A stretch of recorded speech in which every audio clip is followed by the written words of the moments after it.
Chers frères et sœurs ici présents, que Dieu vous bénisse tous. Chers internautes, soyez bénis. Ce matin, nous allons continuer avec l'enseignement de la véritable Pâque.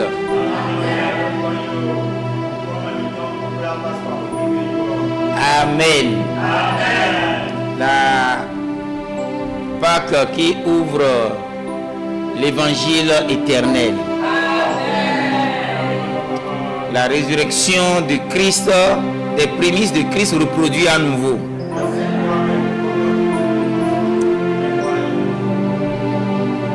C'est la résurrection de William Marion Branham, le Christ.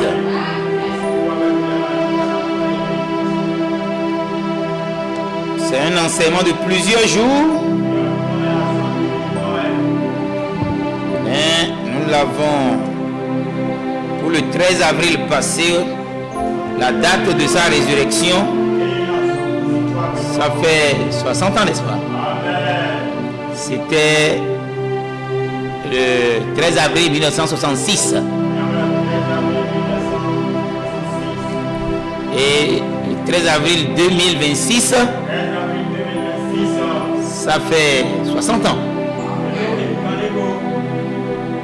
Et la révélation est claire et directe. Nous bénissons sincèrement le Seigneur.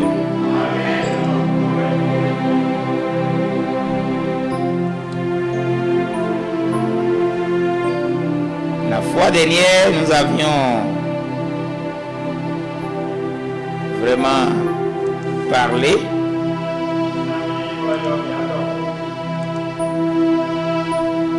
sur Branham en tant que sacrifice.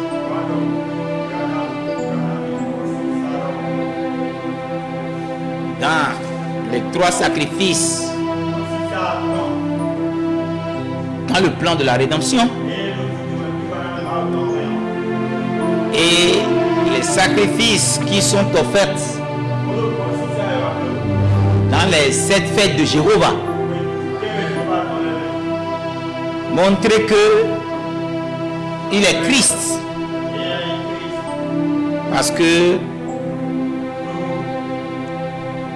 il y a Christ, Jésus-Christ, il y a Christ, le Dieu Messie,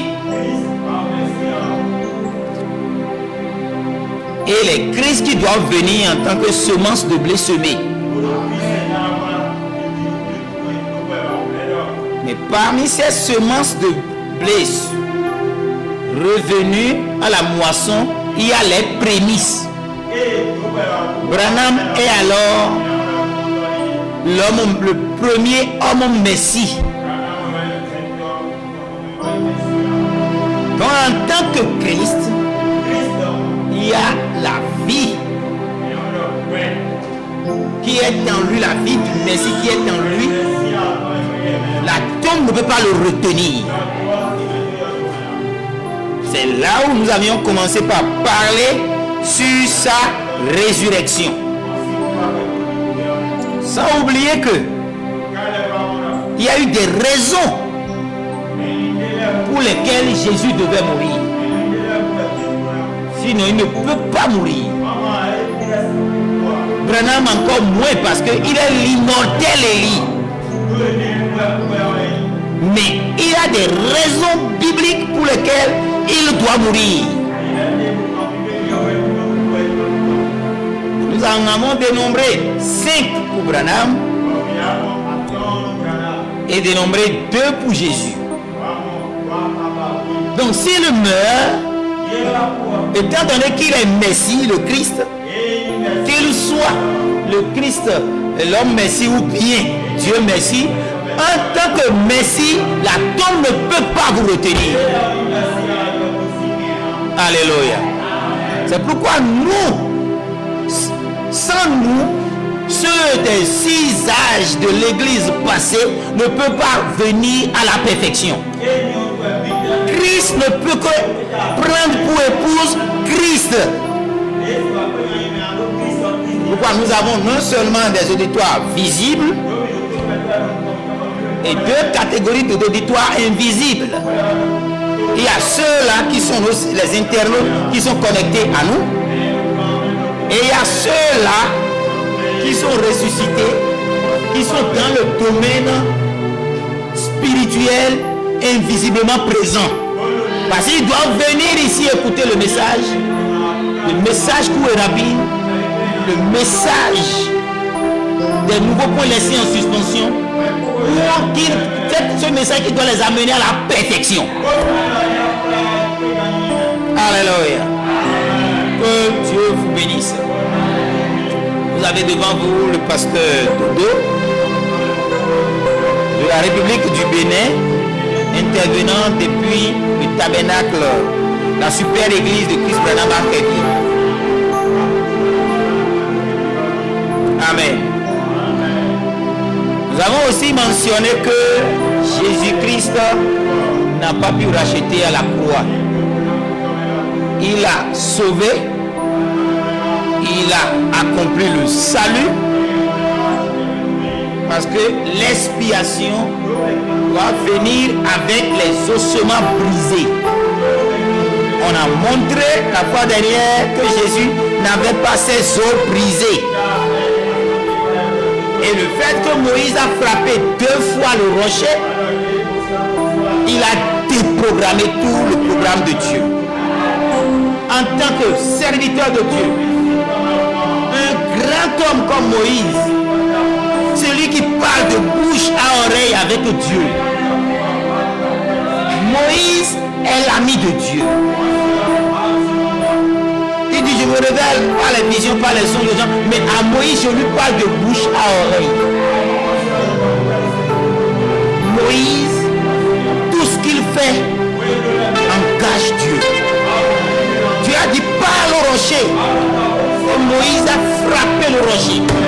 Est-ce que c'est de ce rocher que je vous ferai sortir de l'eau? Il a méprisé le Seigneur. Il s'est glorifié. Il a fait quelque chose de son propre chef. Il n'a pas obéi aux instructions du Seigneur. Et pour cela, Dieu l'a empêché d'aller sur la terre promise. Il a vu la terre promise de ses yeux, mais il n'a pas foulé la terre promise. Mais puisque c'est une promesse pour lui, il y est venu lors de la transfiguration. Élie et Moïse étaient présents à la transfiguration. Dieu lui a fait grâce. Amen. Donc, étant cet homme, ami de Dieu, à qui Dieu a fait de lui Dieu. Alléluia. Et Aaron le prophète. Moïse est Dieu. Moïse a crié. Moïse a frappé 2 fois le rocher. Ça engage Dieu. Quand c'est un acte prophétique, il faut nécessairement que le prophète vienne expliquer. Branham a dit, pour avoir frappé 2 fois le rocher, qu'est-ce que cela veut dire? Cela veut simplement dire que Jésus, Christ devait revenir sur la terre. Je vais vous lire ça mot pour mot. Les œuvres que je fais rendent témoignage de moi. Il a prêché ça comme par coïncidence le 13 avril 1951, paragraphe 35. Et bien, remarquez bien, Moïse frappa le rocher pour la 2e fois. Cela montrait que Christ devait venir sur la terre et mourir de nouveau.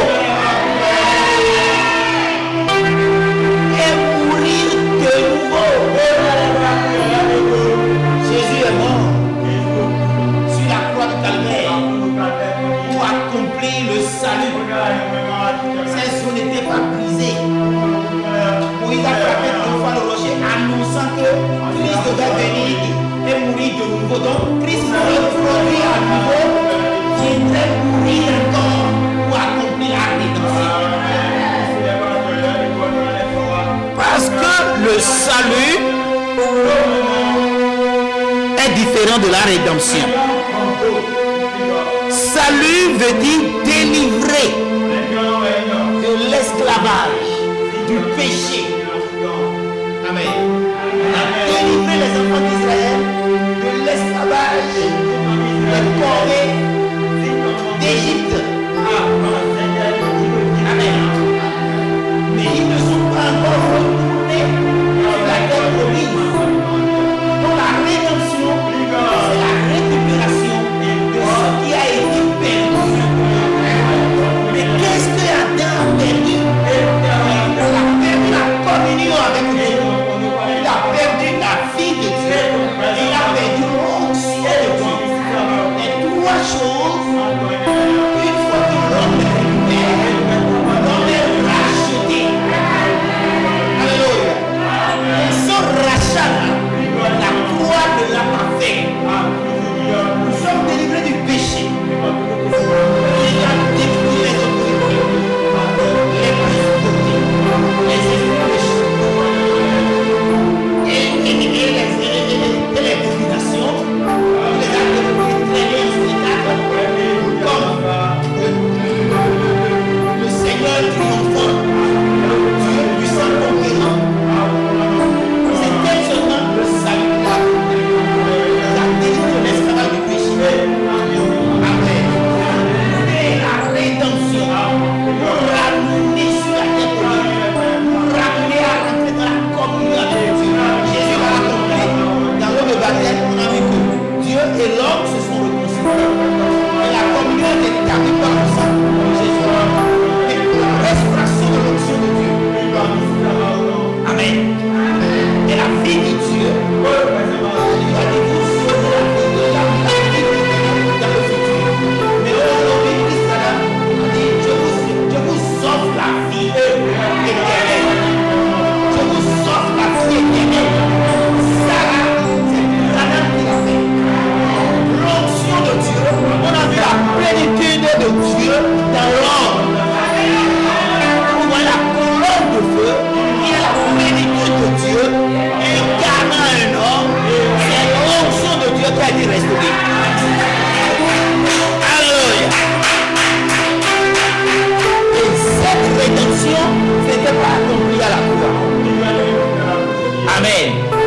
Christ reproduit à nouveau, doit mourir à nouveau en tant que Christ. C'est vrai, il meurt en tant qu'homme.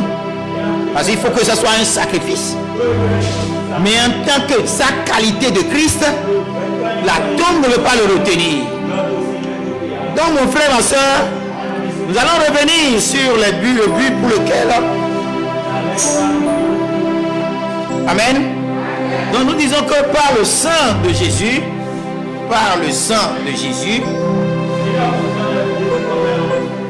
l'homme a reçu le salut, la délivrance de ses péchés.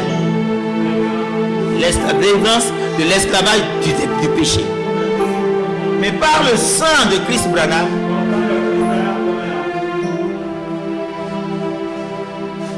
l'homme a reçu la rédemption. Amen. Que Dieu vous bénisse.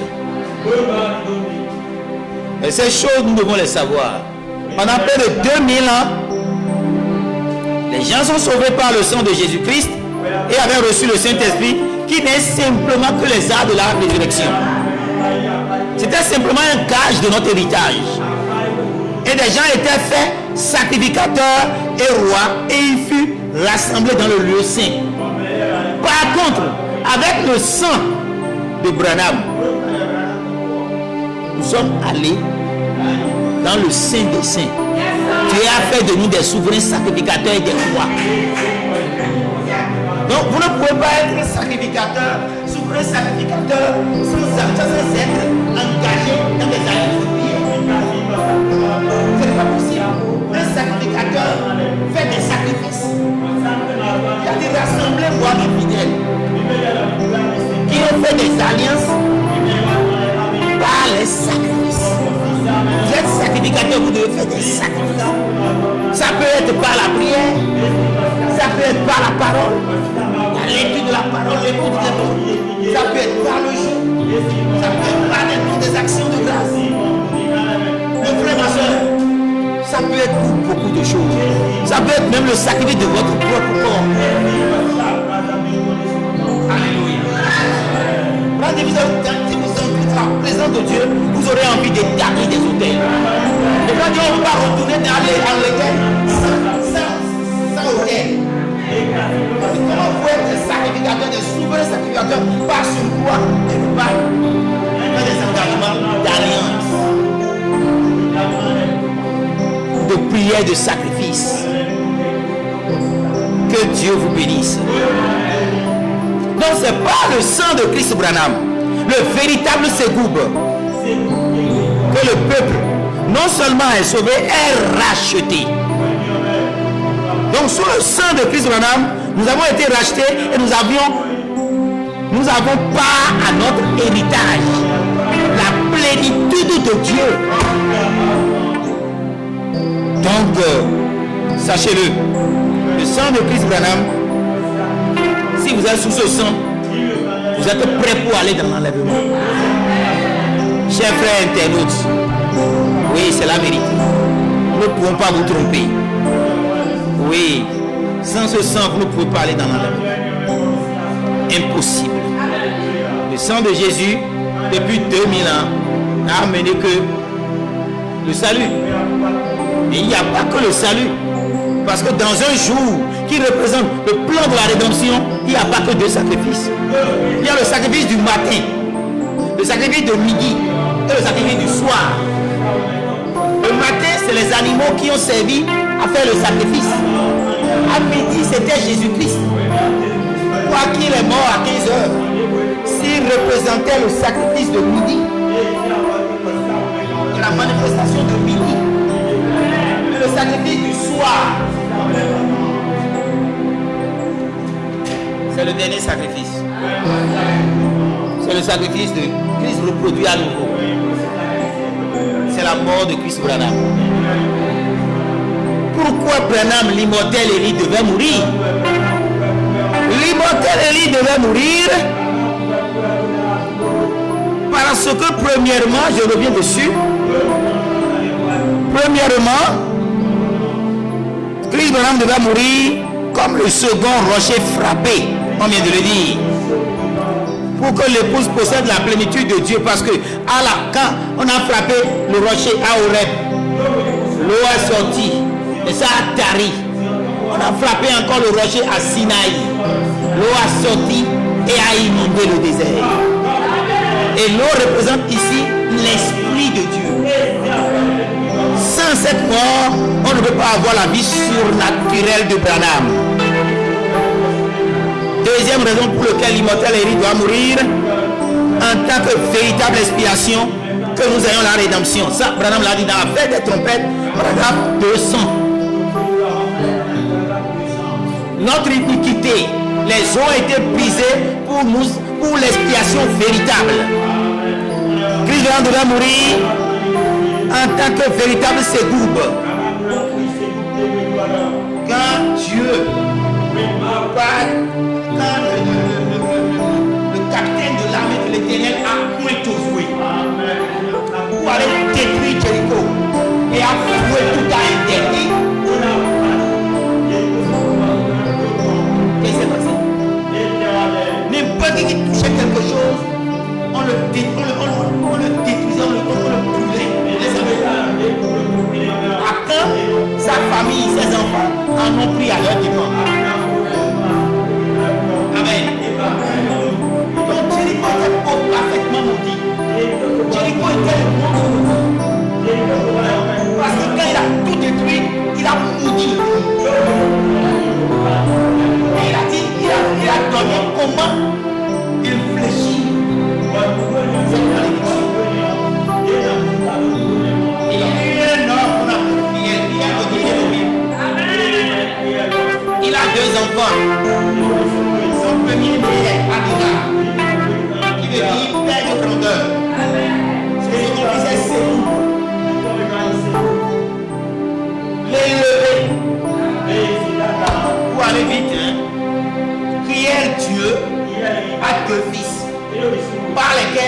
enlèvera la malédiction de ce monde maudit. Abraham, c'est Jésus-Christ, le Père du Fondeur. Ségoub, c'est l'élevé. Quand la constellation de 7 anges sont venus le 28 octobre, sont 3. Nous avons la nuée de gloire ici, qui est la constellation angélique. Le 7e ange a élevé Branham. Et là, a enlevé Branham, il a élevé. Branham est le véritable Seigneur.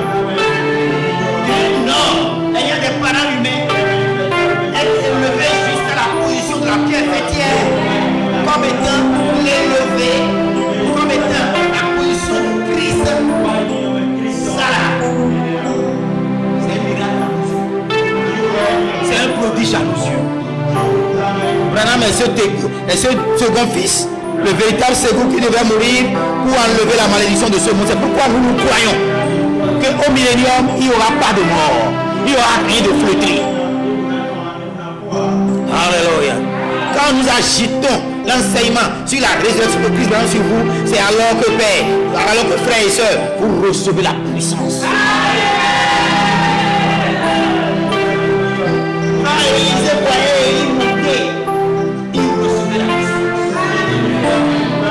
Et quand vous agitez comment Branham est allé dans le trône de gloire, vous recevez la puissance. Alléluia. Josué 6:26, 1 Roi 16:34. Quatrième raison pour laquelle l'immortel Élie doit mourir. Le fils qui a été envoyé au temps de la moisson, c'est la fin de la fin. Le fils de Dieu qui doit venir et que les moissonneurs doivent le tuer. Selon Matthieu 21:39, là, c'est Branham qui était ce fils. Christ devait mourir en tant que souverain sacrificateur de ce jour-ci, afin que nous puissions quitter l'église qui a été notre cité de refuge vers la demeure céleste qui est notre cité commune, le ciel. Josué 20, verset 6. Voilà pourquoi Branham devait mourir. Pour Jésus, vous le savez déjà. Jésus est mort pour 2 raisons. Premièrement, pour nous sauver de l'esclavage du péché. Deuxièmement, pour se faire reproduire en de plusieurs Christ. C'est l'objectif de la mort de Jésus. Amen. Mais pour les autres choses, Christ devait revenir parce que c'est celui qui a péché qui mourra. Jésus n'a pas péché. Il a été tenté en toutes choses, mais ne faillissant en rien. Donc il a été seulement un substitut pour mourir à la place d'eux, en payant la compte. Et ce cadeau, il faut un homme ayant des parents humains qui a été élevé par le sang de Christ pour atteindre l'état de Christ et mourir. C'est vrai. Adam, c'est Adam qui doit mourir et Adam restaurer, c'est Christ Branham. Vous voyez comment la parole s'agence si parfaitement. Amen. Que Dieu vous bénisse.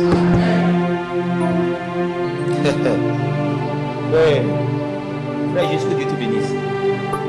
Ah, c'est le frère Neville ici qui joue le piano.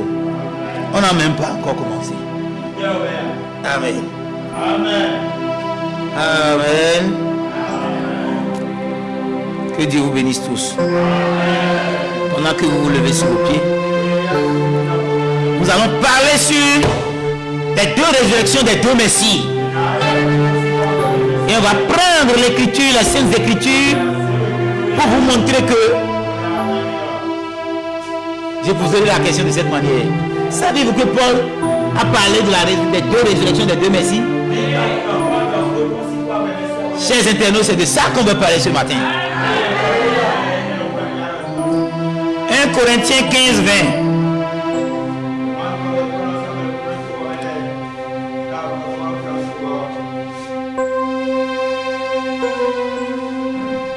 Mais maintenant, Christ est ressuscité des morts. Il est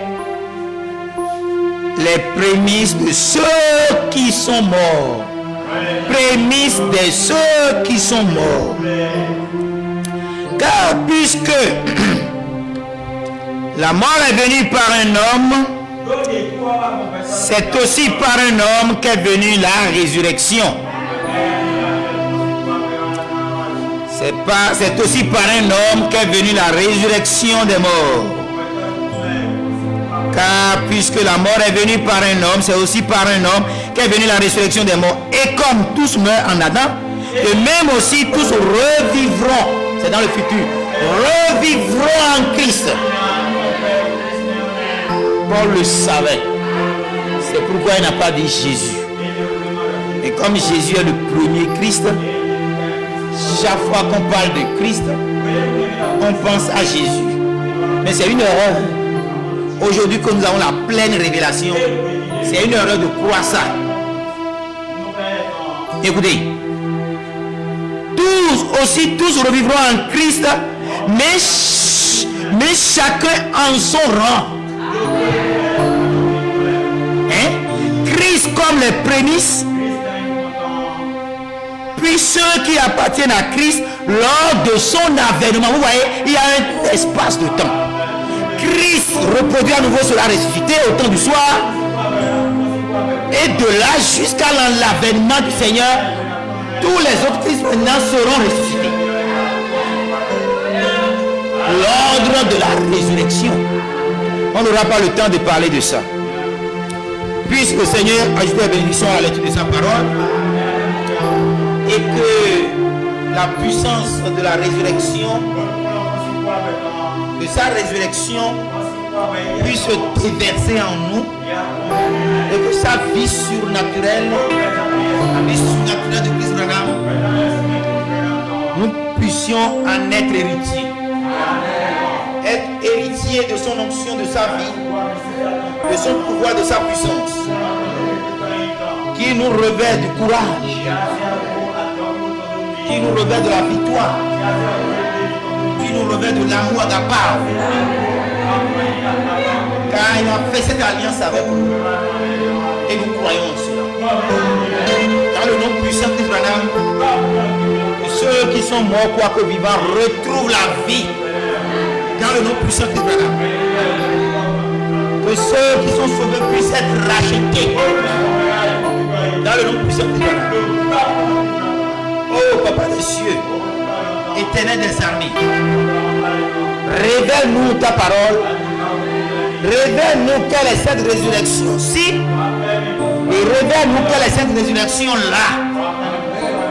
Oh Éternel, la résurrection au temps du soir, la gerbe agitée au temps de la moisson du soir, révèle cela à ton peuple.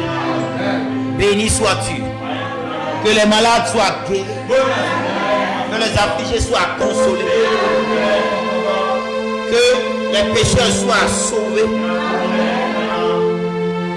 que ceux qui sont sauvés soient rachetés. Merveilleux Père Céleste, je me remets en tes mains, que ton Esprit Saint me conduise. Pendant que je quitte le chemin, parle à ton peuple. Manifeste ces 1200 âmes, Seigneur. Quand je crois que tu les attireras. Merveilleux Père, je te loue, je te magnifie, je te glorifie. Dans le nom puissant de ton âme, le Rédempteur parfait, le signe éternel, le nom nouveau de Jésus-Christ, Seigneur Christ Branham, le véritable fils de David, le gouverneur mondial. Amen. Alléluia.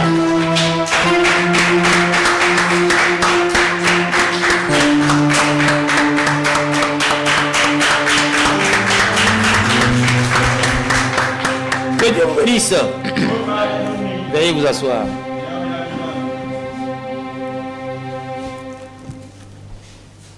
Chers frères et sœurs, nous voyons ici Paul a parlé de deux résurrections. Mais Paul est un homme très instruit, très éduqué, C'est un homme très instruit, et très éduqué. Et Pierre lui-même avertit les uns et les autres de faire attention quand Paul écrit. Parce que Paul, il est un major de promotion. C'est un meilleur élève. Son papa a des moyens. Il l'a inscrit dans des hautes écoles. Et c'est des instructeurs hors pair tels que Gamaliel qui l'ont enseigné. Donc Paul, c'est un écrivain. Alléluia. C'est pourquoi il avait de la facilité à recevoir des autorisations pour aller persécuter l'église de Dieu.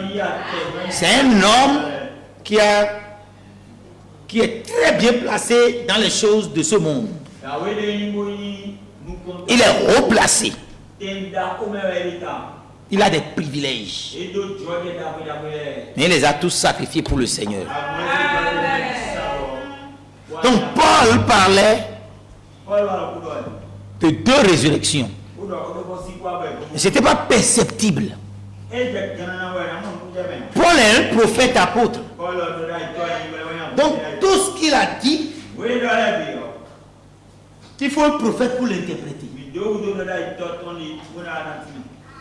Surtout pour les choses dont il a parlé comme prophétie.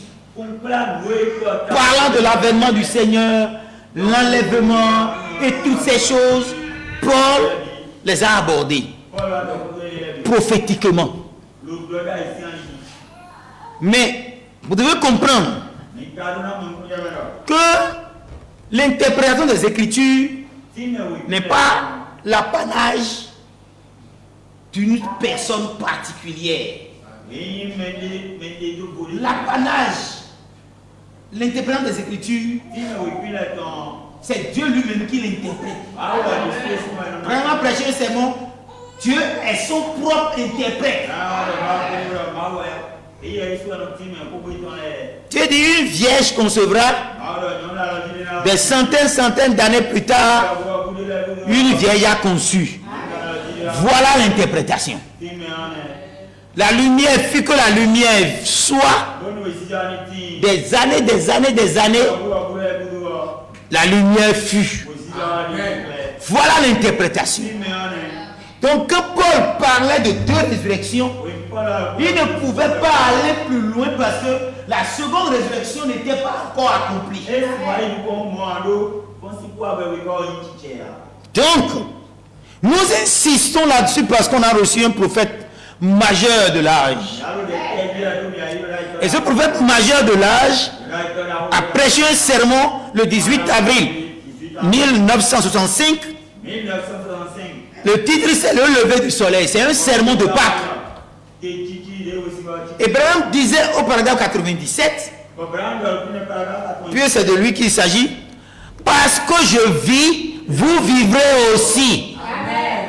Dit-il à son épouse, parce que je vis, vous vivrez aussi.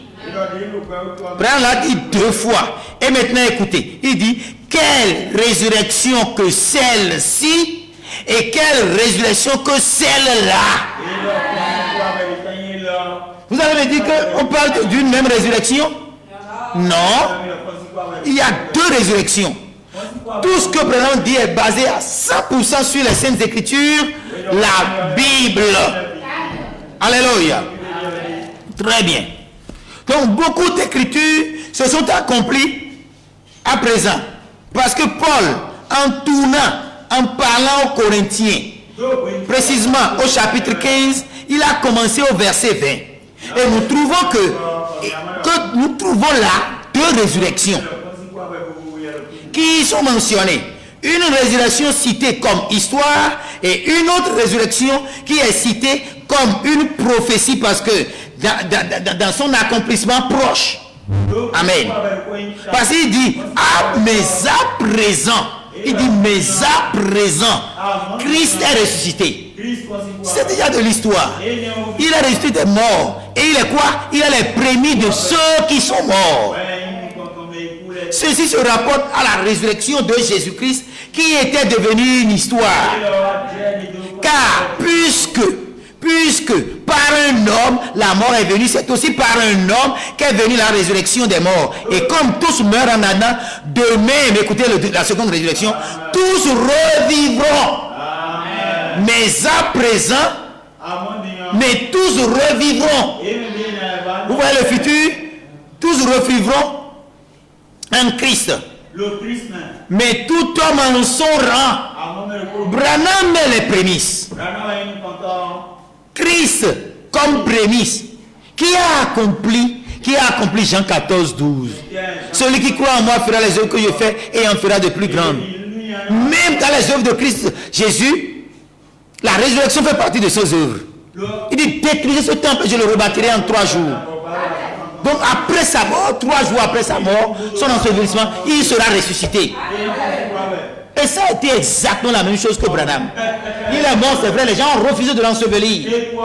Mais quand on l'a enseveli 3 jours après, la colonne de feu n'est plus là.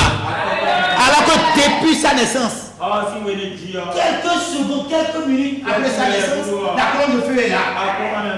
Et tout le jour, tous les 56 années qu'il a passé sur la terre, la colonne de feu est toujours présente. Quand on l'a enseveli, le 11, la colonne de feu demeurait là. 3 jours après, on a pris la colonne de feu. Alors que la lumière du Seigneur suit le Seigneur et c'est lui le Seigneur. Alléluia. Que Dieu vous bénisse. Christ comme les prémices de la moisson de Christ, de grains de blé, c'est Christ Branham. Il a accompli tout ce que Jésus a accompli. Et il en a accompli de plus grand. Dans le sermon Influence, il dit tout ce que Jésus a accompli dans Jérusalem, à Nazareth, en 3 ans et demi.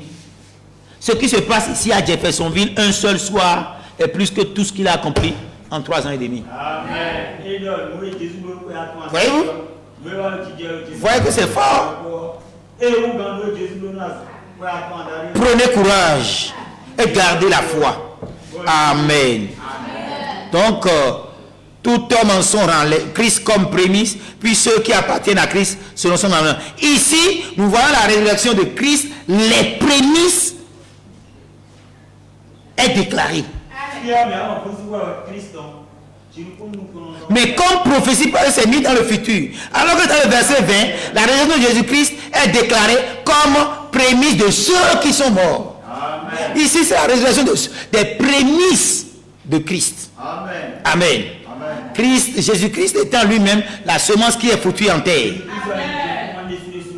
Ici, Christ, les prémices, c'est le premier fruit de la moisson. Amen. Ceci se rapporte bien à Christ Branham parce que après Jésus-Christ, la seule personne ayant accompli les œuvres que Jésus a accomplies, ayant manifesté le signe du Messie, c'est Branham. C'est William Manon Branham.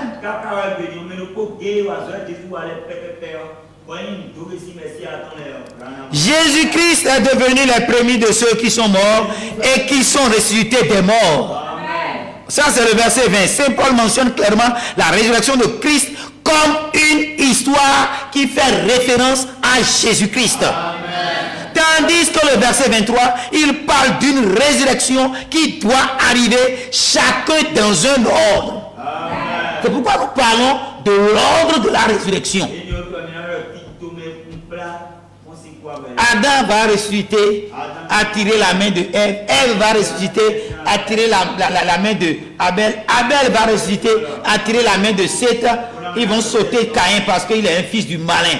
Et ils vont continuer jusque durant les âges, jusqu'à nous. Alléluia.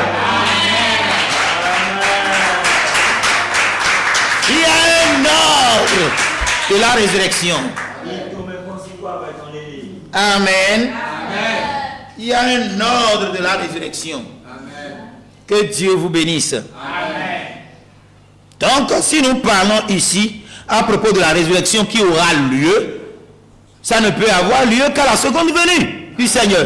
Et il le dit comme une prophétie à propos de Christ comme les premiers fruits de la récolte. Et par conséquent, il ne connaissait pas les choses qui se produiront dans le futur. Et tant que la chose n'est pas accomplie par le Seigneur, aucun prédicateur ne peut parler de l'interprétation des Écritures. Donc nous voyons qu'après la résurrection de Jésus-Christ, les saints de l'Ancien Testament s'étaient levés en ordre, comme je viens de le dire, Adam, Ève, Abel, Seth, et ainsi de suite. Et si l'église était bâtie sur la révélation de la résurrection de Jésus-Christ, l'église primitive était aussi fondée sur la résurrection de Jésus-Christ. Mais ici, ça c'est l'église primitive. Ici, comment on appelle l'église là? La super église. Que Dieu te bénisse.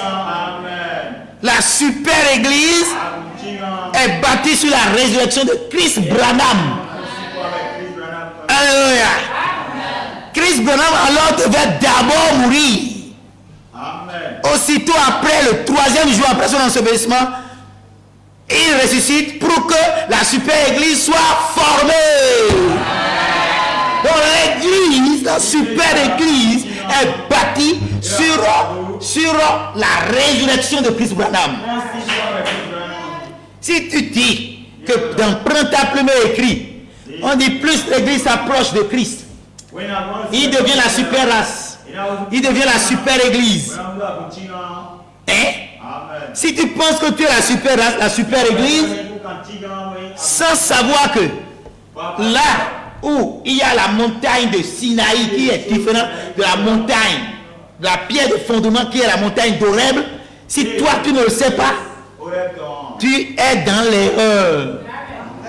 Quiconque parle de la super église sous-entend la résurrection de Christ, les prémices de la moisson. Amen.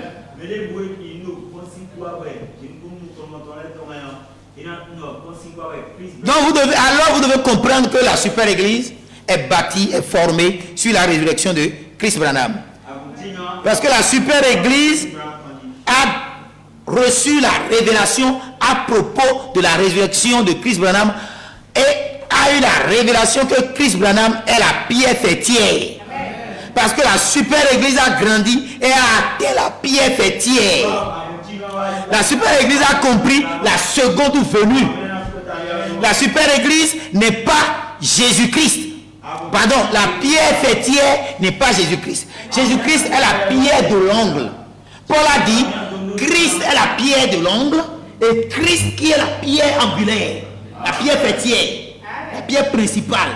Donc, Paul, à des moments donnés, l'Esprit le conduit à montrer Christ seulement. Parce que l'Esprit le conduisait. Jésus-Christ est la pierre de l'homme. Alléluia. Mais la pierre fêtière, dans le septième de la constellation, Christ Thomas va commencer par prêcher. Les sept tonnerres, la pierre fêtière descendra. C'est ce que vraiment dit dans Monsieur est le signe de la fin. Amen. Donc nous voyons clairement ici que tout est accompli et nous n'attendons que cette seconde venue qui est l'enlèvement. Parce que quand on parle de seconde venue, je vous l'ai toujours dit, il y a la venue du Seigneur par la révélation des mystères cachés qui vient avant la grande seconde venue. La grande seconde venue, c'est l'enlèvement. L'introduction au millénium, on appelle ça la seconde venue. Donc il y a trois phases dans le septième saut, trois phases dans la seconde venue. Donc nous avons la révélation de la seconde venue, mais nous n'attendons maintenant que la grande seconde venue du Seigneur. Avant sa venue, cette résurrection doit avoir lieu. Christ Branham est ressuscité. Si je veux avoir l'affiche, ce serait très bien. Ce qui est écrit sur l'affiche, voilà, quand vous voyez à votre gauche, vous verrez Branham en blanc, auréolé d'une lumière qu'on appelle l'aura. Et il a dominé la tombe, le mausolée. C'est un croquis qui montre sa résurrection. J'ai dit, c'est un croquis qui montre sa résurrection. Et sur ce que vous voyez, qui est écrit, mais un peu très illisible, ce que vous pouvez facilement lire en anglais, c'est le véritable Pâques. Amen. Ce qui est écrit, vous verrez, Christ Branham est ressuscité dans son corps glorifié. Il est sorti de la tombe scellé.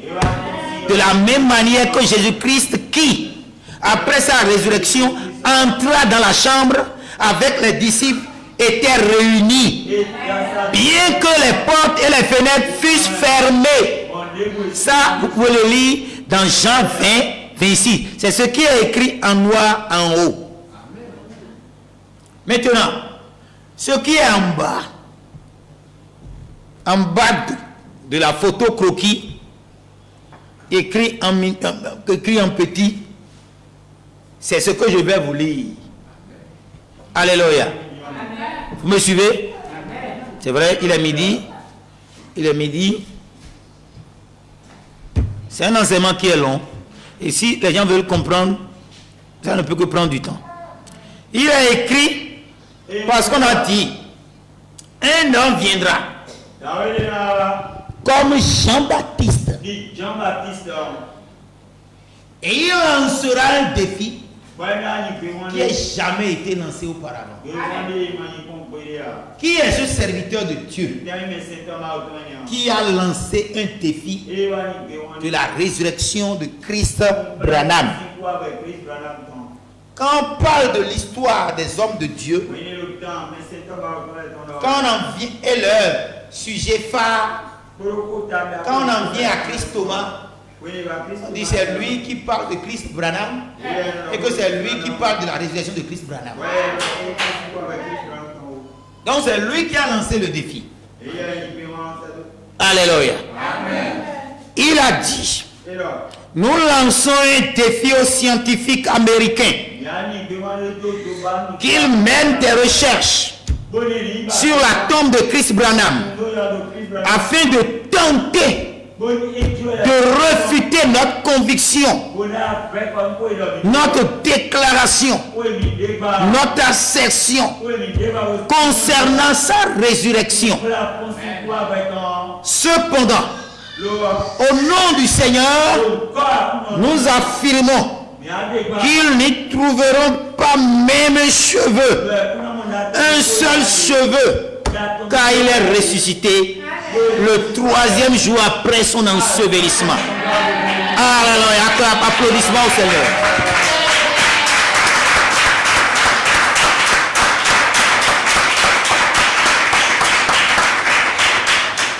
C'est le Jean-Baptiste qui est resté au Jourdain. C'est le Jean-Baptiste qui le fait par le tour du monde. Il est resté en Inde. Alléluia. En se basant sur les Écritures et sur la révélation même de Christ Branham, il a fait cette déclaration. Ses filles sont allées à Branham Tabernacle. Le frère Elson Thomas est allé aux États-Unis et tout ça. Mais il a lancé le défi. Et depuis lors, on n'a rien trouvé. Les caméras infrarouges sont là. Les jeunes étudiants américains sont là. Ou bien, mais ils n'ont pas pu relever le défi. Parce que ce qu'il dit est la vérité. Branham n'est pas dans la tombe. Branham a vaincu la tombe. Branham est sorti de la tombe. Car là où il est, c'est là où il y a la colonne de feu. Alléluia. Il est ressuscité le 3e jour après son ensevelissement. Et il est monté aux cieux. Et il est assis sur le trône de Dieu. Ça vous étonne?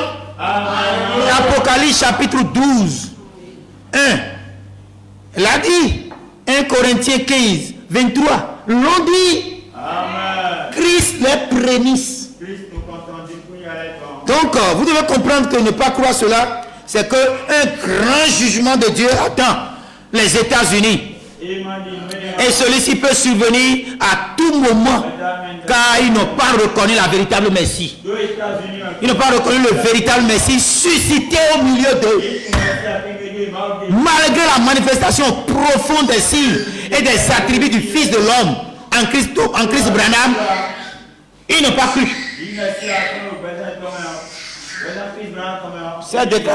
Cette déclaration est signée frère S. Thomas de l'Inde. Alléluia. Mon frère, ma soeur, si nous comprenons clairement cela, nous voyons pourquoi il doit y avoir un espace de temps entre la résurrection de Christ Branham et la résurrection des saints morts. Parce qu'il est parlé d'un rang, chacun selon son rang. Alléluia. Que Dieu vous bénisse. Donc quand on parle de quelle résurrection que celle-ci, c'est celui de Jésus. Et quelle résurrection que celle-là, quelle résurrection que celle-là, cette résurrection est celle de Jésus-Christ, le Sauveur, le Saint. Résurrection, quelle est cette résurrection-là? Maintenant, quelle résurrection que celle-ci? Me suivez-vous? Me suivez-vous? Je crois que ce sermon doit vous faire jubiler. Doit vous faire sauter en l'air. C'est ici la puissance de la résurrection. C'est ici la puissance vivifiante. C'est ici la puissance qui doit être la puissance dynamique. Et c'est quand on agite cela sur vous que vous recevez, que l'épouse reçoit la puissance. Comme Élisée en avait reçu.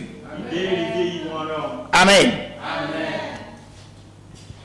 Secouez-vous et dites Amen. Amen. Quelle résurrection que celle-là parle de Jésus, le Sauveur, le Saint. Quelle résurrection que celle-ci, la deuxième résurrection, c'est cette résurrection-là. Cette résurrection-ci est celle de Christ Branham, le Rédempteur, le Saint des Saints. Donc, au temps de Paul, nous voyons clairement que la résurrection de Jésus est devenue histoire, on l'a dit. Et d'autres saints, ce n'était pas facile de le comprendre. Non, je dis, c'était facile de comprendre ça parce que tout le monde sait que Jésus est ressuscité. Tous ceux qui sont des saints, sanctifiés, mis à part pour le service, savent que Jésus est ressuscité et c'était facile pour eux de comprendre ça. Tandis que la résurrection de Christ Branham reste à venir. Et cette histoire n'a pas été faite et ce n'était pas révélé à Saint Paul. Alors, en ce temps de la moisson, où la super église a été bâtie sur la résurrection de Christ Branham et sur ces révélations, alors la super église ayant été bâtie et ayant eu la révélation des sept tonnerres depuis les années 1980, plus de combien d'années déjà? 46 ans. Dès lors, nous avions compris que Branham est ressuscité. Il y a beaucoup de citations bibliques, beaucoup de preuves bibliques que sa résurrection est là. Nous ne ferons que de prendre seulement ces deux passages-là comme preuve biblique. Si nous devons parler de Daniel, qui est envoyé dans la fosse au lion, pris pour mort, mais qui est revenu à la vie, sans aucune égratignure, ça c'est un signe de résurrection. Amen. Si on parle de Jonas, qui est entré dans le sein de cette baleine, de ce gros poisson, pendant 3 jours, qui est sorti, c'est des écritures qui parlent même de la résurrection de Branham. Quand on dit Jean 14, 12, celui qui croit en moi fera les œuvres que je fais et en fera de plus grandes. Et nous savons que détruisez ce temple et je le rebâtirai en 3 jours est aussi une œuvre de Jésus-Christ. Branham doit accomplir cela. C'est des écritures qui parlent de ça. Il y a beaucoup d'écritures, de preuves bibliques de sa résurrection, des preuves scientifiques. Voilà une que je vais vous dire. Comment la colonne de feu n'est plus retrouvée 3 jours après son ensevelissement. Donc, alors la résurrection est encore à venir, celui de Branham est encore à venir. Les gens ne peuvent pas facilement comprendre jusqu'à ce que la résurrection, la révélation des tonnerres qui montre Christ reproduit à nouveau, le nouveau nom de Jésus-Christ, qui désigne qui est le Christ reproduit à nouveau, nous ont permis maintenant de savoir, et la révélation de sa résurrection nous ont permis de savoir que la super église est bâtie sur la raison de Christ Branham qui est l'évangile éternel. Amen. Alléluia. Amen. Amen. Donc, l'épouse qui a la révélation de Christ Branham, il fait partie même des semences de la moisson qui possèdent la divinité en elle. Parce que l'épouse qui a la pensée de Christ, qui a les révélations de Christ, en qui Christ a chuchoté les mystères, les sceaux qui sont brisés, il a alors la même onction qui était en Jésus-Christ est maintenant placée à l'épouse, sur l'épouse. Alléluia. Je vais lire 6e saut 249. C'est l'âge de l'aigle, il reçoit la parole et la révélation. Que tous ceux qui comprennent cela lèvent la main. Je ne vois pas vos mains. Hein. Vous ne me suivez pas? On dit que vous avez la révélation de la résurrection de Christ Branham. Cela vous donne droit à la plénitude de Dieu qui est la divinité de Christ. La divinité de Christ est basée aussi sur sa pensée en vous. Et cette pensée en vous, c'est la révélation des mystères des 7 sceaux de la rédemption.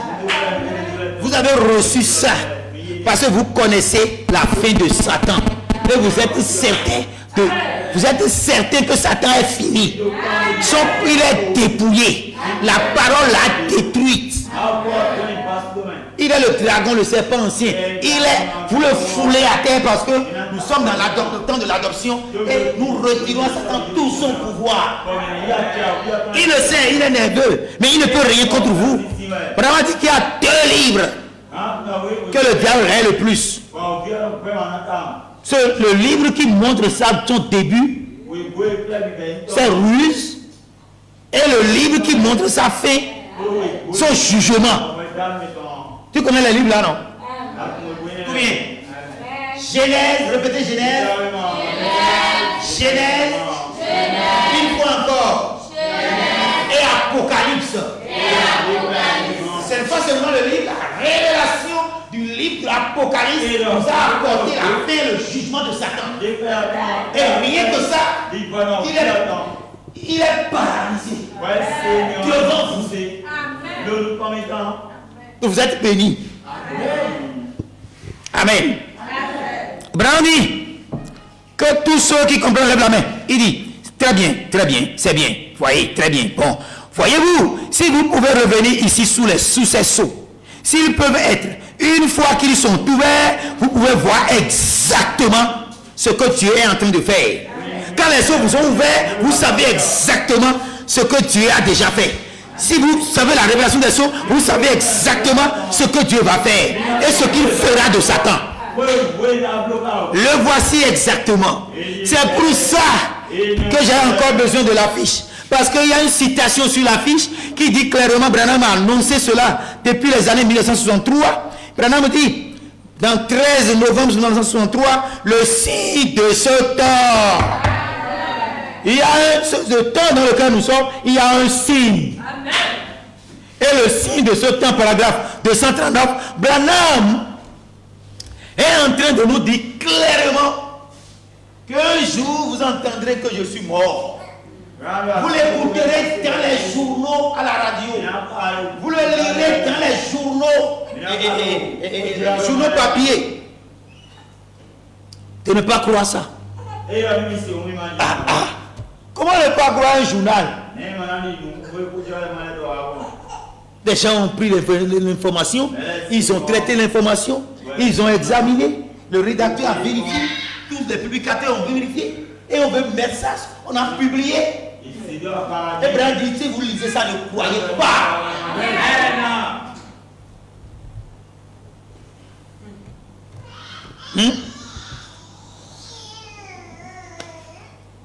Si ça tarde, vous pouvez laisser la fiche. Je vais demander aux internautes de consulter la fiche.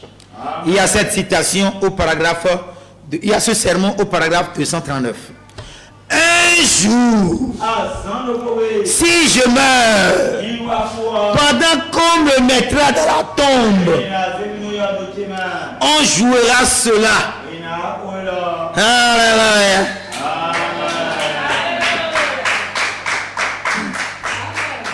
Vous êtes vraiment en esprit. Vous savez, quand vous apprendrez que je suis parti, n'y croyez pas.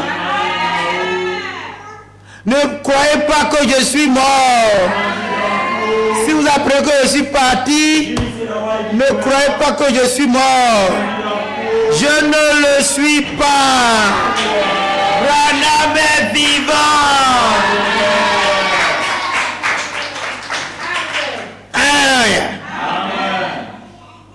Arrêtez-vous simplement. Quelque part, si vous la prenez par la radio, ou que vous la lisiez cela quelque part dans le journal, chantez seulement ce cantique. Je vous prie et rappelez-vous que c'est cela. Juste croire seulement. Ça a été le cantique toujours chanté pour les séances de guérison divine, pour faire appel à Branham. Quand on chante ce cantique, ça amène la présence de Branham. Je ne suis pas mort, je suis le Christ vivant. C'est ce qu'il a dit dans le... Voilà l'affiche. Alléluia. Amen. Qui doit proclamer cela? Qui est ce Jean-Baptiste qui doit démontrer Jésus-Christ revenu dans la chair humaine, exactement comme Jean-Baptiste, le premier précurseur, a désigné Jésus de Nazareth, comme étant le Messie? Qui doit le faire? Branham a montré une constellation des anges qui ont donné l'image du visage du Seigneur. Mais n'en demeure pas moins que c'est une constellation angélique. Alléluia. Et le septième ange de la constellation, quand il a pris la direction de l'Est, il est allé en Inde, il a incarné Thomas. C'est pourquoi Thomas ne peut rien faire. Il ne peut rien prêcher sans élever Branham. Parce que dans la vision, il a élevé. Et il a enlevé Branham, il a élevé.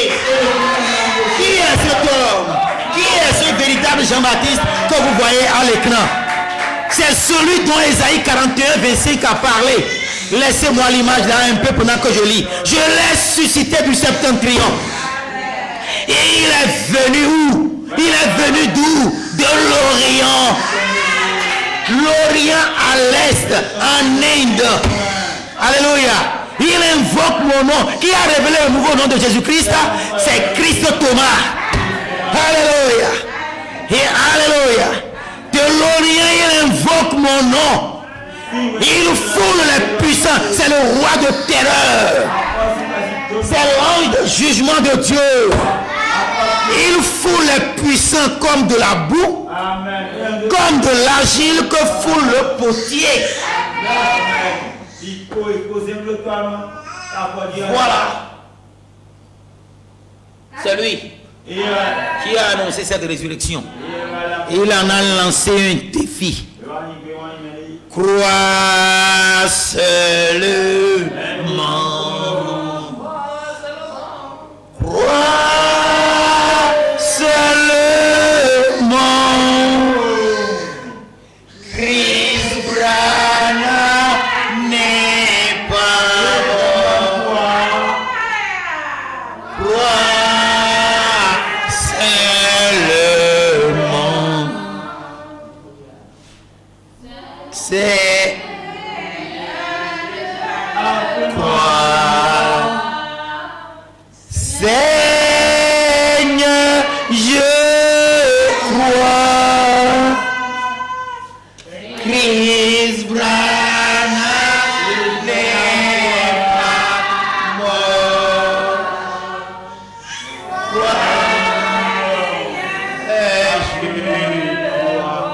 C'est ce qu'il a dit de chanter. C'est ce que Branham nous a recommandé de chanter. De chanter qui n'est pas mort. S'il n'est pas Christ, ne mourra-t-il pas? Parce qu'il meurt. Il est enseveli. Il est ressuscité. Même si vous l'apprenez, sachez que je suis mort. Et chantez ce cantique. On a une alliance indéfectible avec Chris Branham. Et notre rôle en tant qu'épouse, c'est d'amener Branham sur la terre. D'amener Branham au milieu de vous. Et quand vous chantez ça, il est là. Oui, ça fait crier le bébé. Alléluia. Que Dieu vous bénisse. Et Branham dit, c'est ce que nous croyons. Non, c'est Thomas qui dit. C'est ce que nous croyons. C'est ce que nous témoignons. C'est ce que nous chantons. C'est ce que nous enseignons à l'église. C'est pourquoi on a dit au début, la nuit du 13 avril. Donc je vous prie, je vous invite à vous abonner à notre chaîne, à liker nos publications, à partager. À ceux qui en ont besoin, partagez. Ça tombera sur des gens. Oui, 1200 âmes doivent recevoir cette parole. Ce ministère. Et c'est la première vague. Ça va les toucher. Partagez. Ça fera du bien. Pour tous ceux qui aiment son avènement. Tous ceux qui aiment l'enlèvement. Tenez en compte pour votre enlèvement. Alléluia. Que Dieu vous bénisse. Et pourquoi Branham a dit? Pendant que l'objectif de Chris Branham était de montrer que Jésus est vivant, notre objectif, c'est de prouver que Branham est vivant. Ce n'est pas votre objectif? Amen. C'est ce que nous proclamons à ce monde mourant, à cette génération pécheresse et adultère, que Christ Branham est vivant. Dieu nous a donné l'entière autorité et toute la puissance céleste. Et très bientôt, par la manifestation de la puissance dynamique, nous prouverons et nous témoignerons à ce monde incrédule et adultère que Christ Branham est vivant. Alléluia. Et dans le nom puissant de Christ Branham, vous verrez des organes humains manquants régénérés. On va prouver que Christ Branham n'est pas mort, il est en vie. Nous allons manifester et montrer la puissance dynamique par l'autorité du Saint-Esprit. Un second cantique. J'ai pris tout votre temps. Chris Branham n'est pas mort, il est là. Chris Branham n'est pas mort, il est là. Je le sens dans mes mains, oh je le sens dans mon cœur, je le sens dans mon corps, tout entier. Amen. Chris Branham n'est pas mort. Il est là, n'est pas mort. Il est là, je le sens dans mes mains. Oh, je le sens dans mon cœur. Je le sens dans mon corps. Vous voyez? Sur l'affiche, sur le poster, vous verrez à gauche, à côté de l'image de croquis de résurrection de Branham, vous verrez un plan de blé. C'est Jean 12, 24.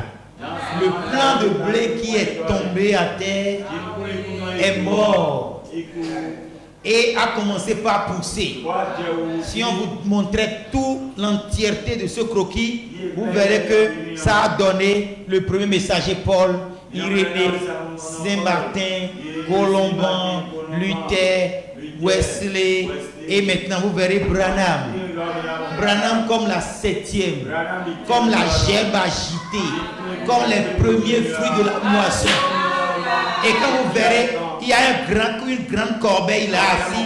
On a engrangé. Vous voyez, une corbeille remplie de semences. Ce sont nous. C'est nous qui sommes là-dedans. Des grains de blé Christ. Donc, la résurrection de Christ Branham est même enseignée par Jésus-Christ lui-même. Dans Jean 12, 24, c'est là le mystère de semaille. Donc ce n'est pas ce que nous souhaitons que Branham est ressuscité. Il est ressuscité parce que c'est une promesse. Les cieux et la terre passeront, mais la parole de l'Éternel ne passera jamais. Nous sommes tellement heureux et nous sommes tellement contents. C'est pourquoi nous célébrons cette fête.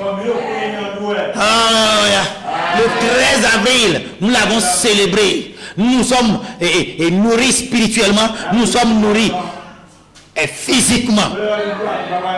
Oui, parce que oui, il y a de quoi manifester notre joie. On n'étouffe pas nos émotions. Nous exprimons nos émotions. Nous exprimons nos émotions. C'est de la compétence émotion. C'est de la compétence comportementale. D'exprimer ces émotions de joie par rapport à l'évangile éternel, par rapport à la résurrection de Christ Branham. C'est ça la bonne nouvelle, c'est ça l'évangile éternel. Il n'y a qu'une seule chose que Branham ne peut pas faire, c'est de faillir. Parce que Branham est Dieu, il ne peut pas faillir. Et s'il a dit qu'il est vivant, il est vivant. Que Dieu vous bénisse. Alléluia. Alléluia. Je vais finir par ici, par un témoignage. Vous savez, Christ Thomas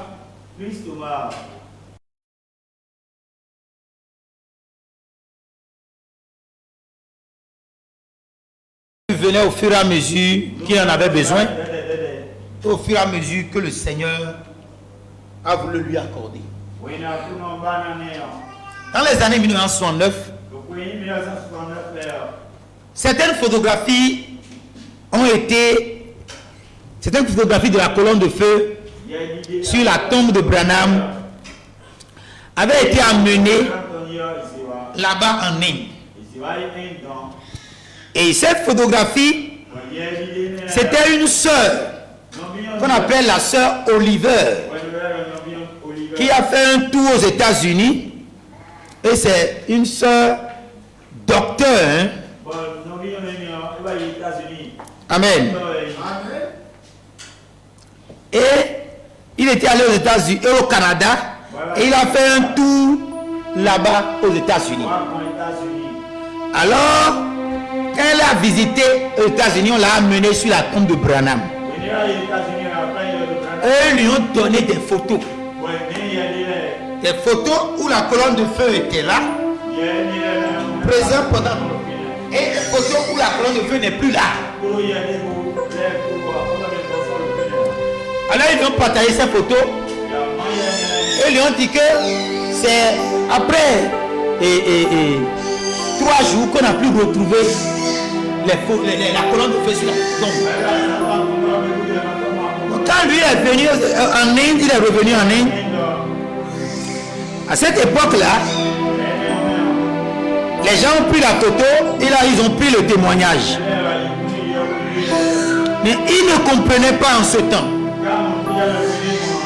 Mais scientifiquement, c'était prouvé par les photos. Donc, en 1969, en ce temps, Thomas était déjà dans le ministère. Mais il n'avait pas compris. Mais dès lors que le Saint-Esprit a commencé par révéler les tonnerres, parce que les tonnerres ont révélé le nouveau nom de Jésus-Christ. Et quand le nouveau nom de Jésus-Christ est connu en tant que Seigneur Christ Branham, on a identifié cet homme. Et ayant vu sa vie, la manifestation de sa vie, l'Esprit de Dieu a révélé la manifestation de sa vie comme étant des révélations de sa vie. Donc on connaît maintenant Christ reproduit à nouveau. On connaît que le Christ reproduit à nouveau. Son nom est le nom nouveau de Jésus-Christ. dès lors, la révélation de sa résurrection est venue. Et c'est ainsi qu'ils ont fait recours maintenant aux photos et ont examiné les photos. Et ont compris que quand Branham était mis dans la tombe, des photos ont été prises. Et la colonne de feu se reposait sur la tombe, avec le corps de Branham dans la tombe. Mais après 3 jours, voilà 3 jours, 3 nuits, alors voilà d'autres photos qui ont été prises et on ne trouve plus la colonne de feu. Donc la révélation est venue pour montrer que, étant donné que Branham lui-même a dit que la lumière du Seigneur suit le Seigneur et c'est lui-même le Seigneur, on a compris que le corps n'est plus là. Sur ce corps, la colonne de feu est toujours là. Le corps n'est plus là. C'est pourquoi ce qui a permis à Christ Thomas de défier le monde scientifique. Il est ressuscité comment? Il est ressuscité dans son corps glorifié, son corps glorieux qui a traversé la tombe comme Jésus pendant que les portes étaient fermées comme elles sont fermées. Ici maintenant. Alléluia. Pour éviter de perturber les gens, pour éviter d'être accusé de pollution sonore et tout. Les portes étaient fermées comme ça. Mais eux, ils avaient peur. C'est pourquoi ils avaient les portes fermées. Nous respectons les lois du pays. Pourquoi on a les portes fermées, les fenêtres fermées? Alléluia. Donc ils avaient les portes fermées comme ça. Et Jésus entrait dedans. Alléluia. Brandis dans la véritable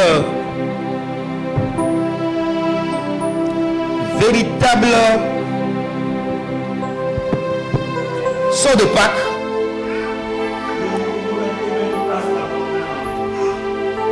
Branham a dit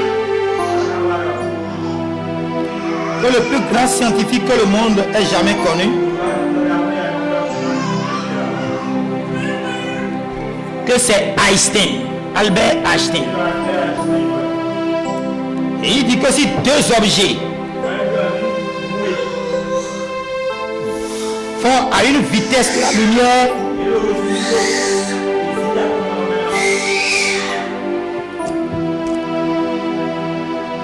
qu'il peut se rencontrer sans qu'il y ait dommage.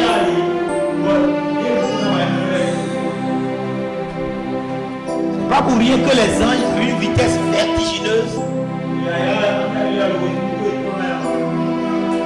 se rencontrent, voilà les ailes.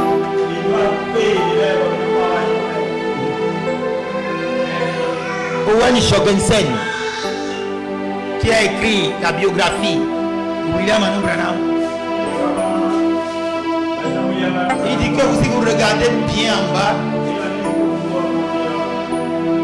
vous allez voir comme des ailes de colombe, montrant que c'est des anges. Il faut regarder avec perspicacité.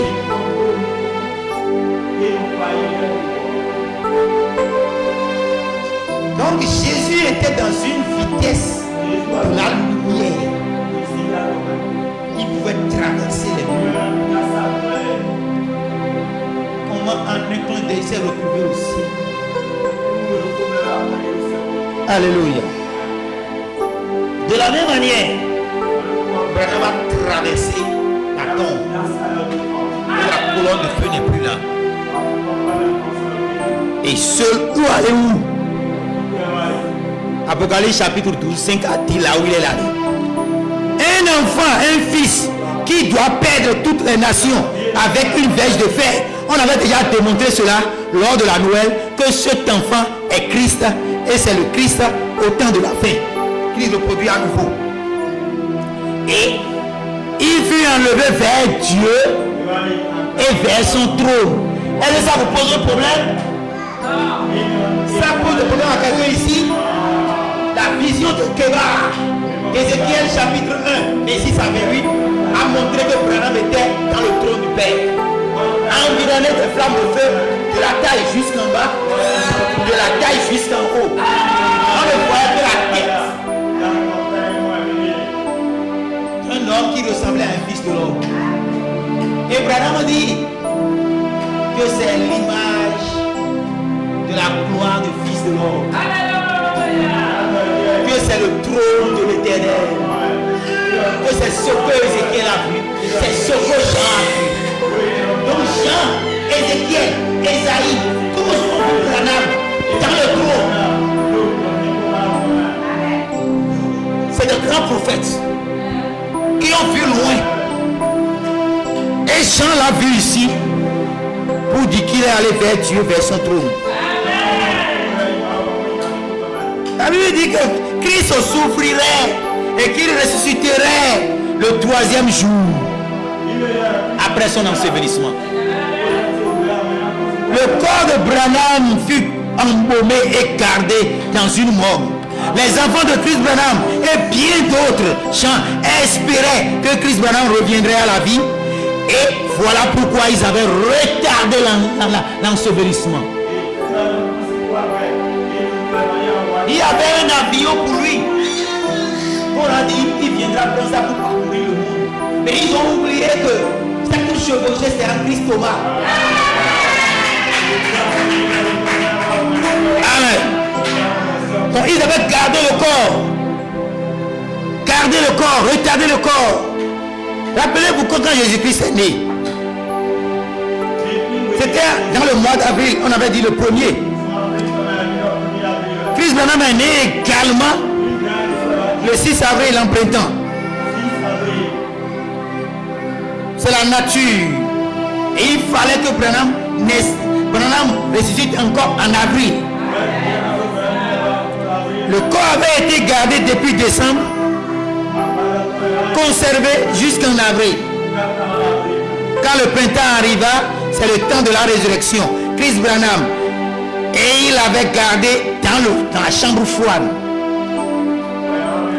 pour la résurrection de son corps. Il fallait l'enterrer.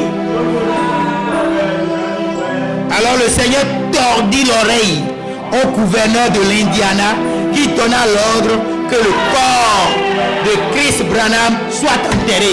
Il a donné l'ordre. Et quand lui l'a dit, c'est fini.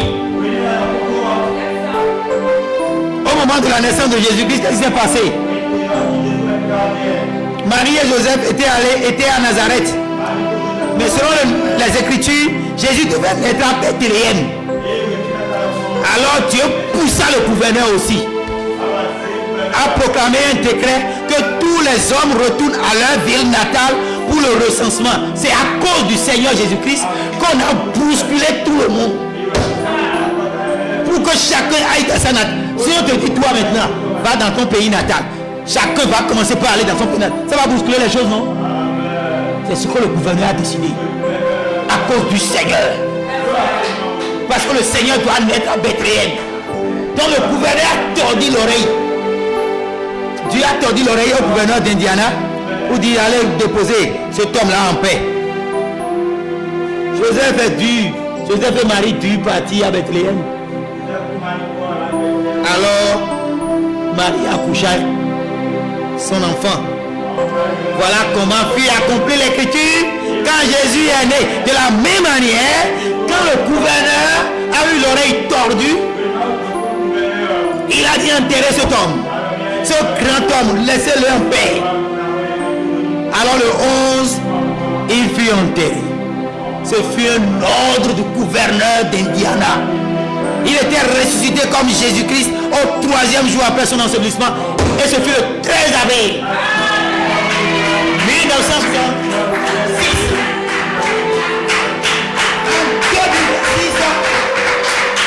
Ça fait 100 ans. Alléluia. Que Dieu vous bénisse. Chers frères et sœurs, nous sommes venus au thème de cet enseignement. Amen. Soyez richement bénis. Père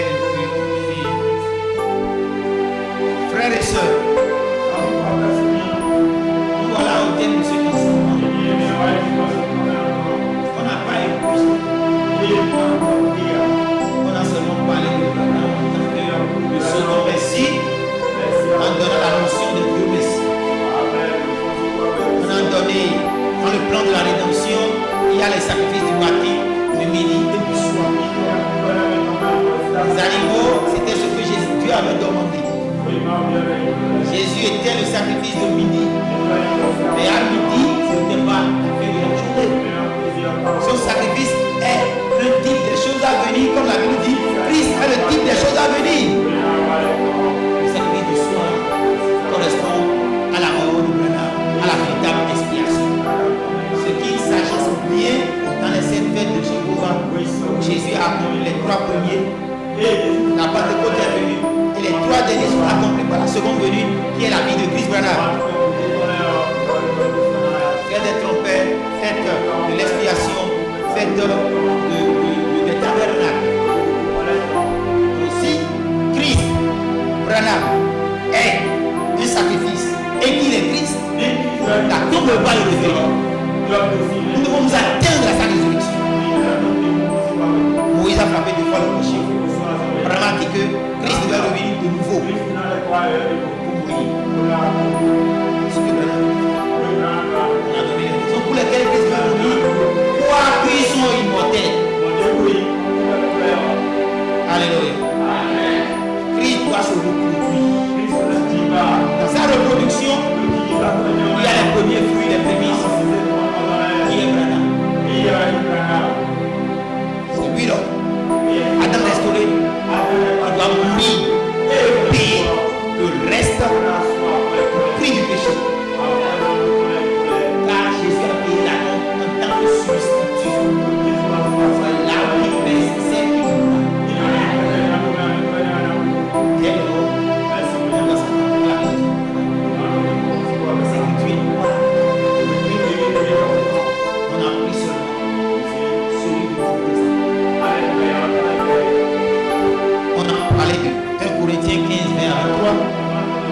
Apocalypse chapitre 12, 1 à 5, pour montrer qu'il est ressuscité.